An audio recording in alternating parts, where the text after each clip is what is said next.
Chemický průmysl dnes zasahuje do všech rezortů hospodářství vyspělých zemí. Chemické závody chrlí nekonečné množství materiálů potřebných pro použití ve všech rezortech průmyslu i zemědělství. Při havárii u výrobce, při porušení zásobníků ve skladech nebo při přepravě nebezpečných látek může dojít k nekontrolovatelnému úniku průmyslových škodlivin do ovzduší a následkem toho k ohrožení života obyvatelstva. V takovém případě se vyhlašuje chemický poplach trvalým tónem sirény po dobu 2 minut. Pokud zaslechnete tento signál v práci, domácnosti, ve škole nebo v autě, okamžitě vyhledejte úkryt.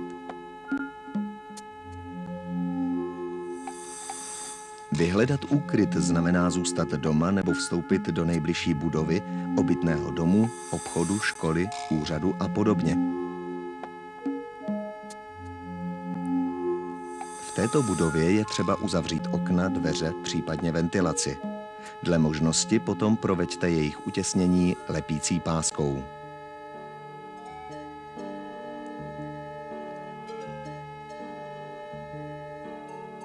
Je-li to možné, je třeba se zdržovat v místnosti, která je na odvrácené straně havárie a v co nejvyšším patře domu.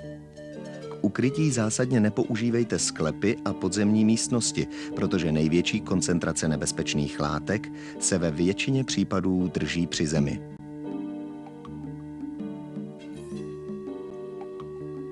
Domácí zvířectvo je třeba uzavřít a zabezpečit krmením a vodou. Současně s touto činností je třeba sledovat místní vysílání rozhlasu, televize nebo rozhlasu po drátě, odkud v krátké době získáte další pokyny a informace. Pozornost je třeba věnovat i místnímu rozhlasu, případně rozhlasovým vozům. Během této činnosti si připravte evakuační zavazadlo a improvizované prostředky individuální ochrany. Jako evakuační zavazadlo nejlépe poslouží batoh, kufr nebo cestovní taška, na které je upevněn štítek s vaším jménem, příjmením a celou adresou. Evakuační zavazadlo obsahuje základní trvanlivé potraviny, pitnou vodu a předměty denní potřeby, osobní doklady, peníze, cennosti a rádio s rezervními bateriemi, toaletní a hygienické potřeby, stejně jako svítilnu, zápalky a svíčku, náhradní prádlo, obuv, oděv, pláštěnku, spací pytel nebo přikrývku, karimatku, případně předměty a věci pro vyplnění dlouhé chvíle.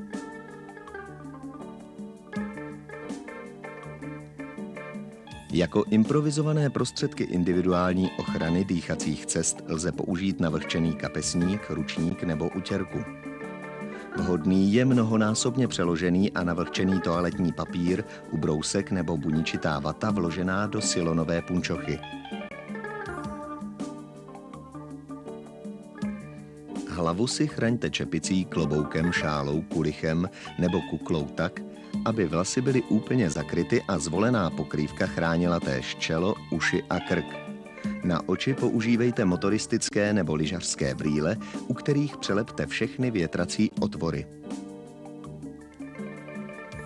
Tělo chraňte oblekem, kombinézou nebo sakem, kalhotami a pláštěm nebo pláštěnkou, u nichž rukávy převažte provázkem nebo gumičkou.